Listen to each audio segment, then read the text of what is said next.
தமிழக காங்கிரஸ் கமிட்டி தலைவராக திருநாவுக்கரசை நியமிக்க அக்கட்சியில் 34 மாவட்ட தலைவர்கள் எதிர்ப்பு தெரிவித்துள்ளனர். இந்நிலையில் காங்கிரஸ் மூத்த தலைவர்களை சந்தித்த டெல்லி செல்லும் திருநாவுக்கரசு முன்னதாக செய்தியாளர்களை சந்தித்தார். அவரது பேட்டி தற்போது பார்க்கலாம்.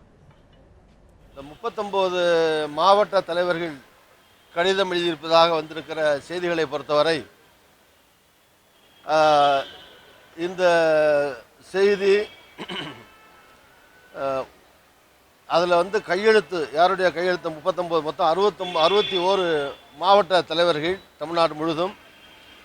அதில் இந்த 39 பேர் முதல் பக்கத்தில் ஆங்கிலத்தில் கடிதம், கீழே 3 பேருடைய கையெழுத்து. மீதம் இருக்கிற 36 கையெழுத்துக்கள் 2வது 3வது 4வது பக்கத்தில் இணைப்புகளாக சேர்க்கப்பட்டிருக்கிறது.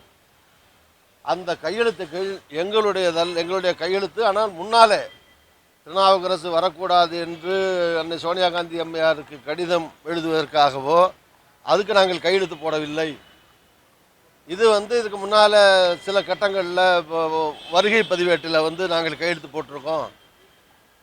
இது அந்த மாதிரி முன்பு போடப்பட்ட எங்களுடைய கையெழுத்து தவறாக பயன்படுத்தப்பட்டிருக்கிறது.